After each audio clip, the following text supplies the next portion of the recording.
Amravati crime ब्रांचवर गंभीर आरोप, अवैध धंद्यांना संरक्षण। शहरातील क्राईम ब्रांचच्या कार्यपद्धतीवर मोठे प्रश्नचिन्ह उभे झाले आहे। माजी पोलीस अधिकारी व उद्योगपती नितीन नागोराव मोहोळ यांनी थेट पोलीस आयुक्तांना दिलेल्या तक्रारीत गंभीर आरोप केले आहेत। तक्रारीतील मुख्य मुद्दे: मटका जुगार खुलेआम सुरू। शहरात ठिकठिकाणी मटका व जुगाराचे अड्डे बिनधास्त सुरू असून त्यावर कडक कारवाई होत नसल्याचा आरोप। गुटखा व्यापारावर मक्तेदारी।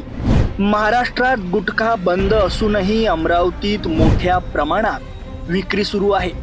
जावेद नावाच्या इसमाला क्राईम ब्रांचच्या आशीर्वादाने संपूर्ण मक्तेदारी असल्याचे म्हटले आहे। दारूचे अड्डे उघड्यावर। दारू दुकाने, अंडा गाड्या, धाबे या ठिकाणी खुलेआम दारू पिणे सुरू असून बेकायदेशीर दारू विक्री व सेवन मोठ्या प्रमाणात होत असल्याची तक्रार। बुटलेगिंगचा धंदा। राजापेठ व बडनेरा स्टेशन येथील वाईन शॉपवरून रोज शेकडो पेट्या देशी दारूची अवैध विक्री होत असल्याचे गंभीर आरोप। बेकायदेशीर कार्यालय।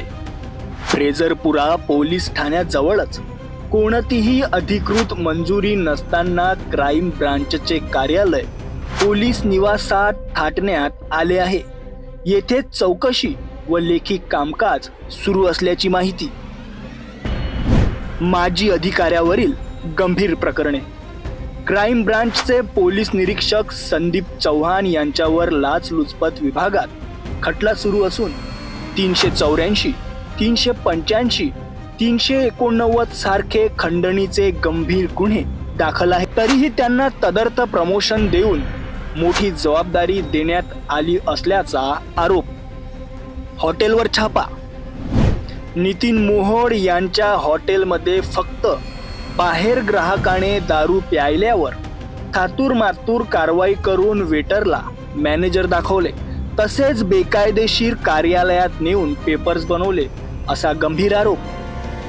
मोहोळ यांचे म्हणणे, अमरावतीतील अवैध धंद्यांना क्राईम ब्रांचचे संरक्षण मिळत आहे। उलट पक्षी जे विरोध करतात त्यांनाच खोट्या गुन्ह्यात अडकवले जाते। इतक्या गंभीर आरोपात अडकलेला अधिकारी हेडपदी बसणे हे पोलीस खात्याच्या प्रतिष्ठेला धक्का आहे। ही तक्रार पोलीस आयुक्त अमरावती यांच्याकडे करण्यात आली असून त्याची प्रत गृहमंत्री, पोलीस महासंचालक, गृह सचिव व लाचलुचपत विभाग यांच्याकडेही पाठवण्यात आली आहे।